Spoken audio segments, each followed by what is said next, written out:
Okay, Kathy Lundeen here and Sandy Hatton at the Buzzkillers. We are with Chuck Walkovich. This video is a counterpoint for the one that Tony Beattie had done with us earlier on the leadership of the select board. We reviewed that video and it cannot go up solo. Some of the points in Tony's video need a counterpoint, and seeing the leadership hasn't changed.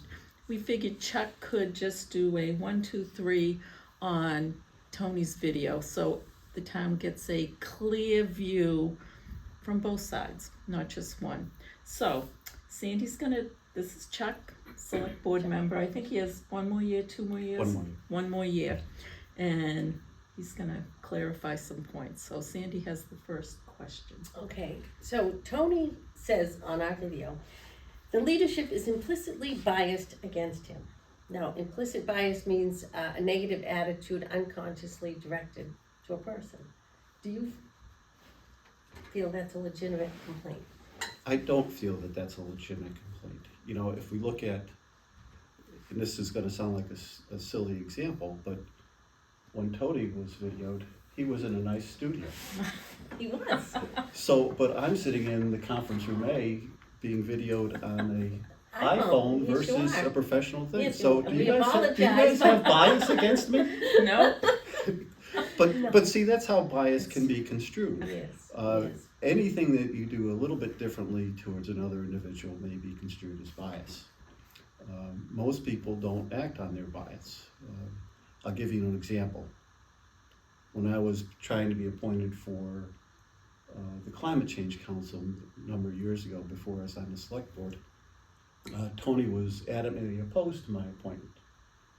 And when asked why he was opposed to me, he's commented to me, "You don't think like me." Now that's clearly bias. Mm-hmm. That is clearly bias. Mm-hmm. Another instance is in his blog. He referred to the master plan that the farming community was not represented fairly. The climate change, or the master plan, had a number of members, of which close to 15% represented the farming community. Now, farms don't represent 15% of the town of Pepperell. So it is Tony's opinion that it wasn't fairly represented, but it wasn't an accurate statement, and it was sort of misleading. So that's creating another type of bias. So yeah, Tony's right, everybody does have bias, but it's how you act on it. And do you make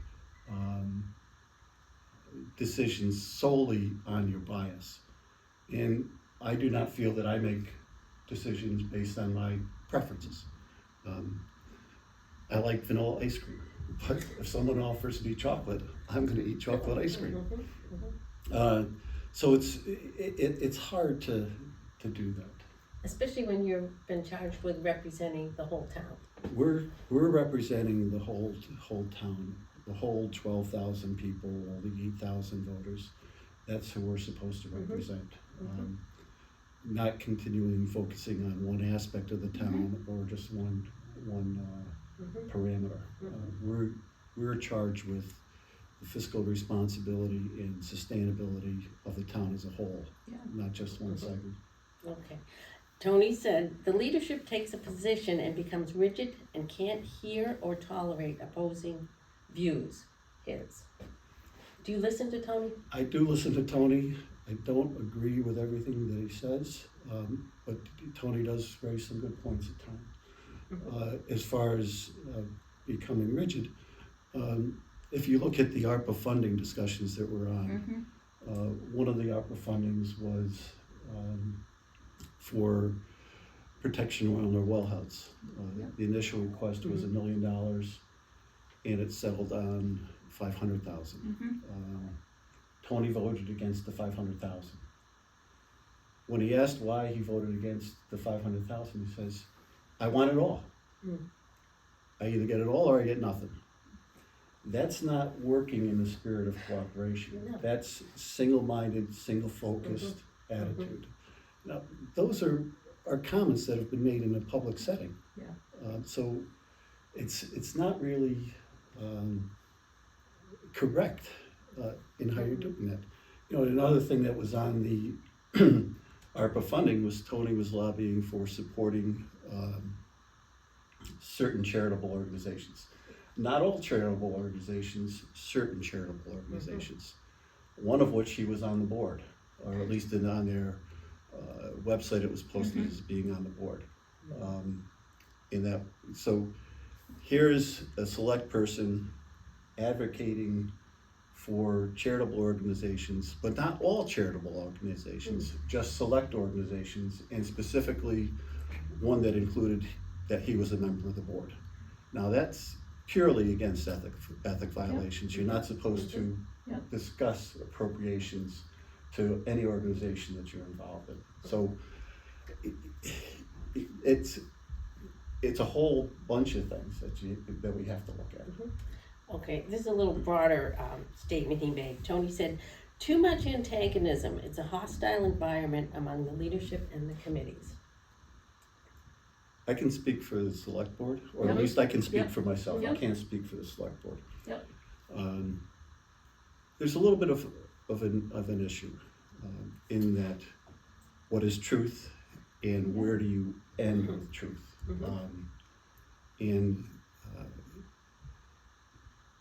Sometimes truth is told and it may not be completely accurate, or the statement that you're making is accurate, but you left out a whole bunch of other things to mislead the conversation. An example is at the town meeting a couple years ago.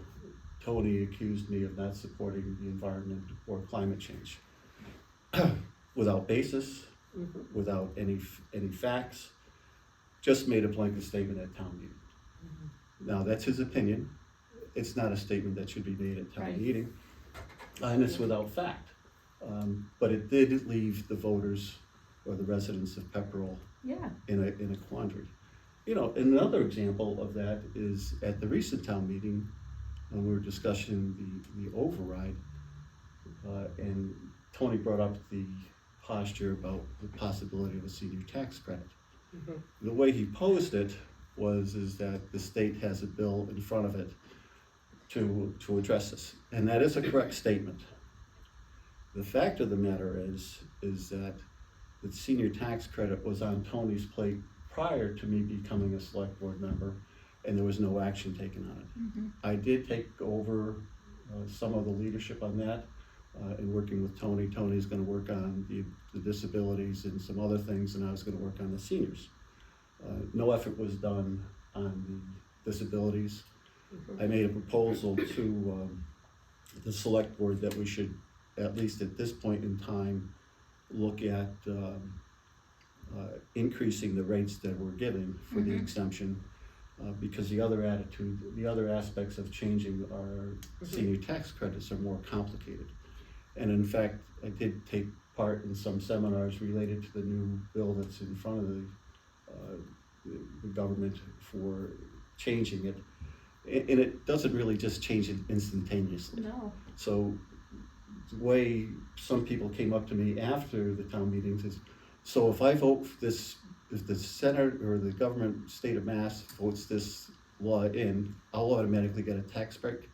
No, that's not the case. And plus it's income based, right? It's based on income based, and in order to put this in, this is, I believe what it's called is town rule, so we'd have to vote in what Tony was talking about as part of our policies within the town. A similar town, not similar, but a town that put in this place a couple of years ago, took them 2.5 years to put that in place. So a comment like, that was made off the cuff, it's a true statement, but it didn't give the full facts. So you can't really mislead the citizens of Pepperell by certain statements. And, this is bad for me to say, but I believe what Tony was doing was positioning himself to say, okay, now this bill's passed and we still haven't done anything for the seniors or any disabilities, and it's my fault because I didn't take the action. When in fact, I recommended to the town or to the select board that we put in the increases And that if we're serious about changing the methods that we're doing it, we select a committee of residents and FinCom and the select board and come up with a plan to do it. Because it's not instantaneous. You have to set values for everybody's property, you have to set income levels, you have to do your homework up front. It's not something that you could just wave a magic wand and say, okay, it's done. So I think Tony sometimes in his comments has a different spin on it. So when I think of a code of conduct, I think it's necessary for select board members, professionals have one. It regulates behaviors. First, who wrote the code of conduct for the select board? The select board adopted a code of conduct. Yeah, that was Who before wrote it? me. I think Tony, I believe it was the select board at the time. I think Mark and Tony and Margaret were Right, the authors of exactly. it. So Tony was involved in it? Oh, yes. Okay. But Yes. do you see the need for a code of ethics and conduct versus There- everything conflict resolution? There are actually three different things. Yeah. The Code of Ethics is really managed by the state, and we're all required to participate in those code of the ethics. We're supposed to provide ethically. You know, that example that I raised before about Tony lying or lobbying for a committee that he was a board member of was purely an ethical violation, according to the state of Massachusetts, in my opinion. The code of conduct is how you operate yourself, how you behave. And a conflict resolution is the process to try to change that behavior. So there are three distinct, different processes in So my you mind. shouldn't be disposing of the code of conduct, you should just be adding conflict resolution. That might be appropriate. Yeah. And The executive session right, that can was my be next considered question. the Conflict resolution. conflict resolution, Yeah. as long as you could come to resolution. When you have an executive session, what are you trying to do? Trying to change behavior. You know, in executive sessions are meant to be just that. They're supposed to be secretive, and not to hide anything, but we're talking about executive sessions. If you look at the wording before every executive sessions, it gives you the reasons that we can have executive sessions. Discuss the character of an individual, behavior of an individual, certain personnel issues that may impact the town, certain legal issues that may impact the town, legal or contract negotiations, those things where you can't have in a public forum. Right. Is completely allowed. Now, to that end, not every executive session is provided to the public. One that I'm aware of, Tony did request that it be made public, but there's only certain aspects of it because there was subsequent meetings, and I'm not sure whether all of those meetings were declared public. So we have to be very careful when we're talking about that stuff. Right. And this was a note from last year from Andrew McLean to the select board when some confidential information got let out. And it says, board, investigations of this nature are generally confidential, and if Tony is aware, he must have been contacted or been contacted by the Attorney General's office. I won't read out the whole thing, but the lesson is, in any case, all parties to allegations is considered innocent until otherwise disturbed. Respecting the confidentiality of any investigation is critically important to the integrity of all involved.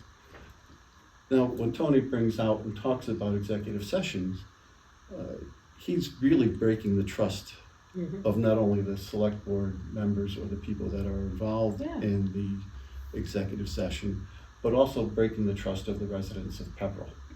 Because there are certain things that if Andrew is in the middle of a heated negotiation with a union contract, and it gets divulged, that could squash the whole negotiations. So we should be held to a higher standard. And, you know, I think Tony alluded to the climate change chairs. The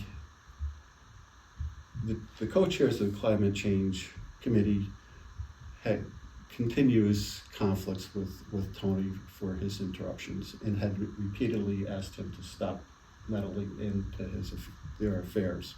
Because He wasn't on the committee. He wasn't on the committee, he was the liaison. Now, a liaison is supposed to bring back and Right. forth information, Yeah. not direct. He's liaison to the select board. To the select board.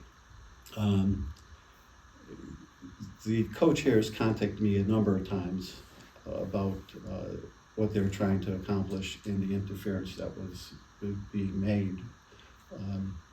I continued to ask them, make sure you're talking with Tony about that, and try to resolve it from that end.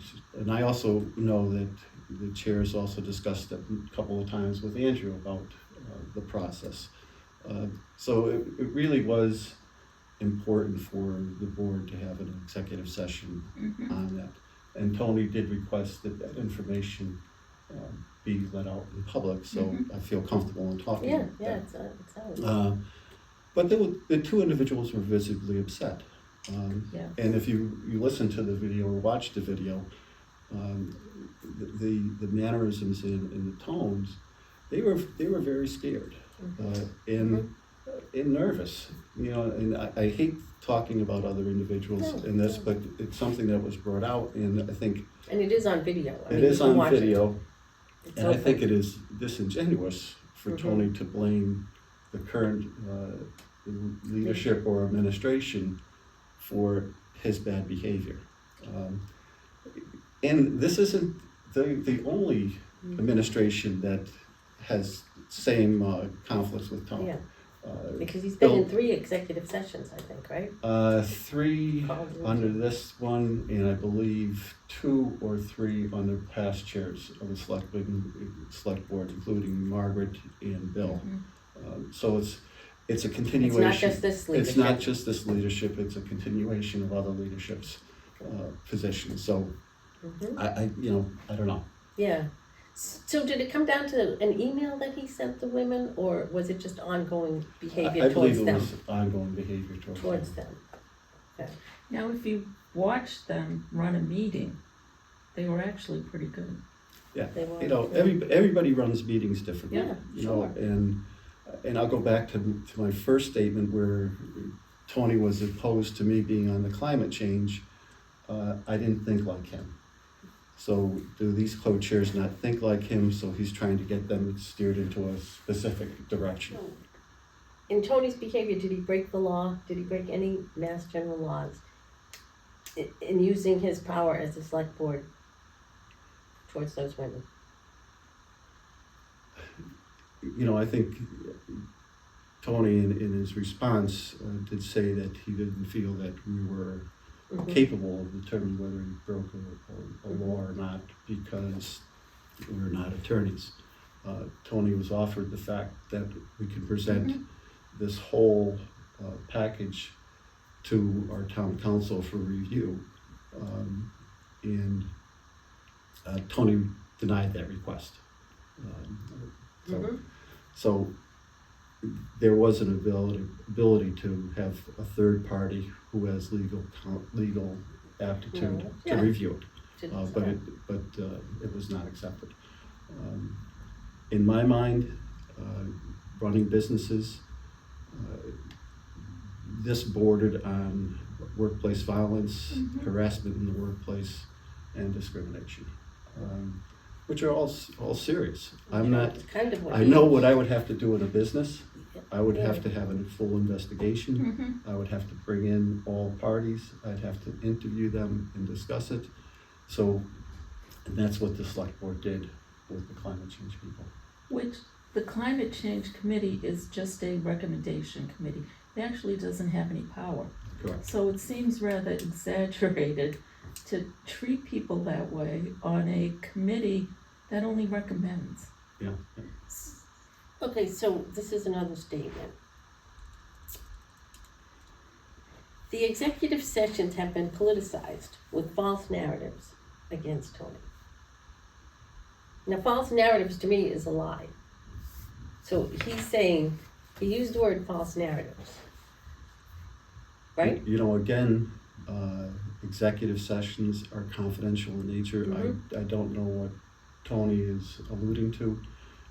If it is just a general statement, facts are presented in every executive session. Mhm. You can dispute facts, but they are the facts.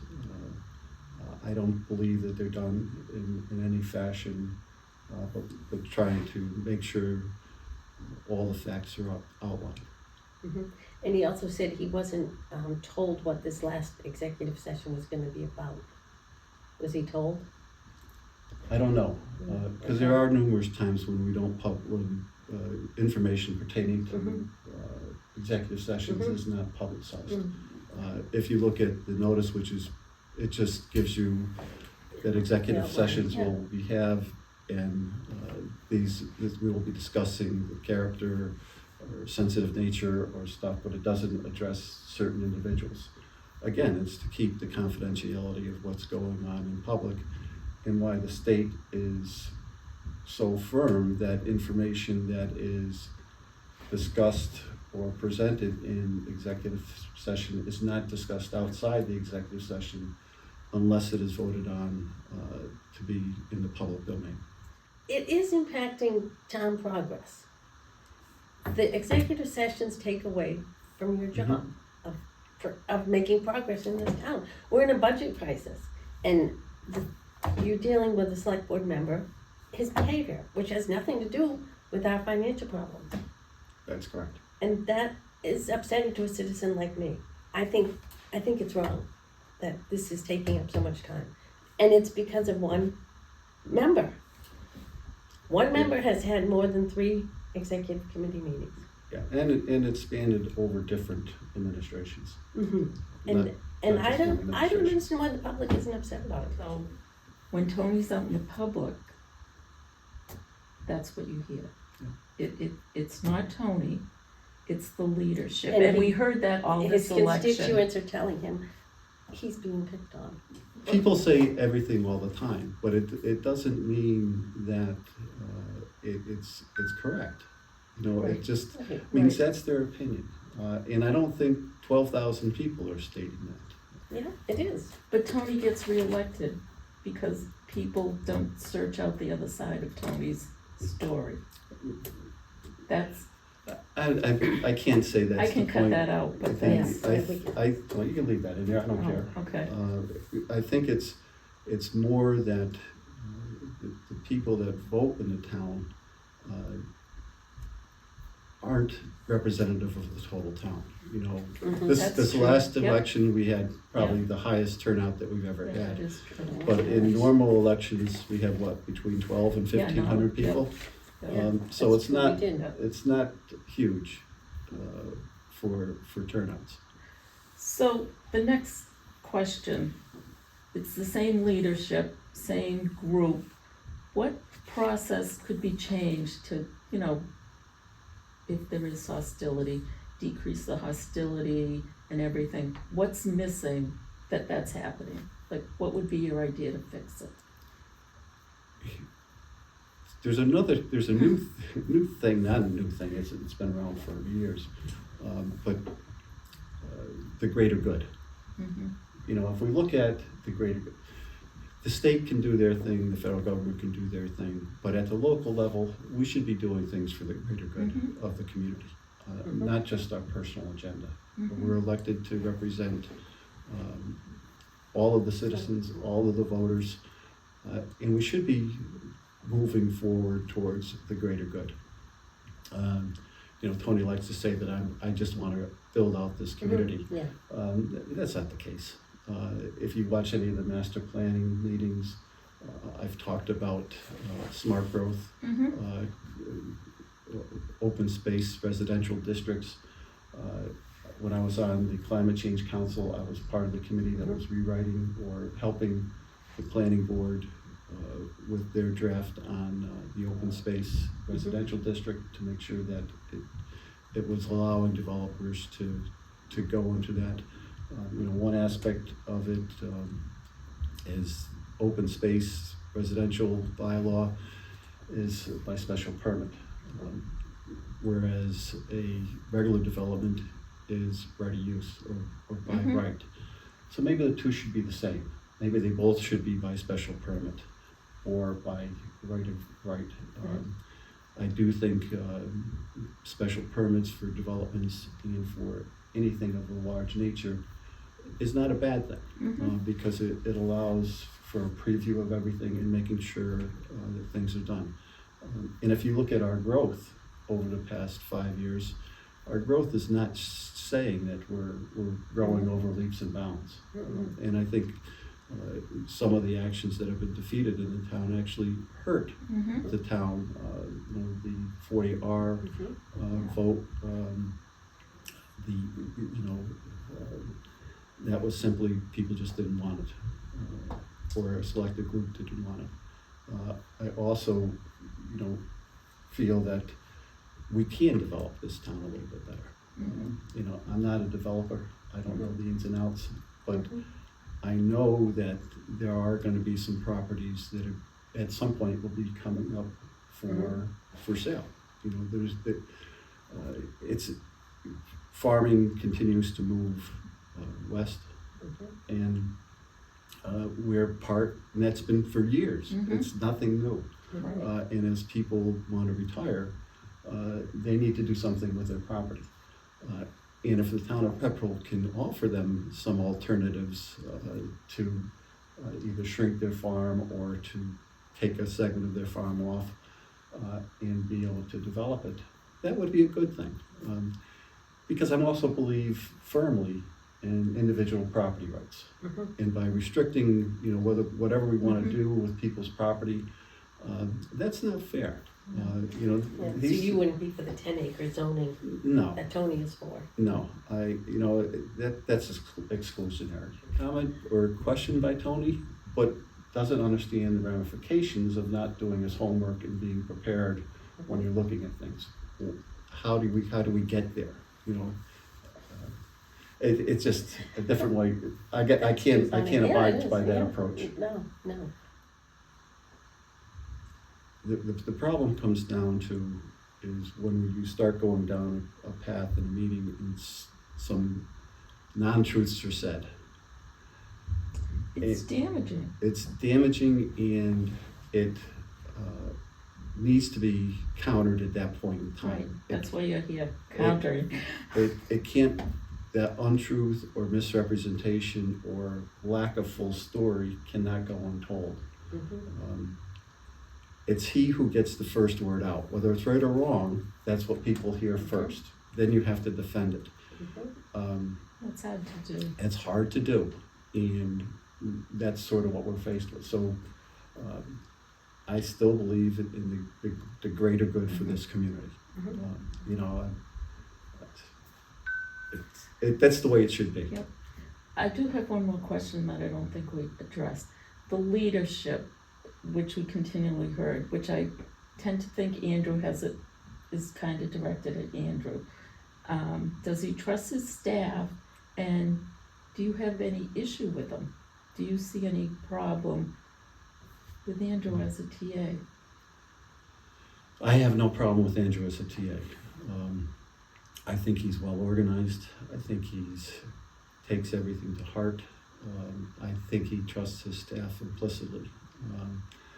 And I only can speak for the people that I talk to, and for the amount of respect that he's being shown by these individuals. Whether it's the people upstairs, the Ken Kalinowski, the highway department, Bob Brinkman, all of these individuals, I believe, have respect for Andrew. And those are good guys. Do good they committees. they all like him at all points in time? No. But I think if Andrew asked them to do something, they would take care of it. Andrew's in a tough position because he has 12,000 bosses. Yeah, it is. And he can't appease everybody.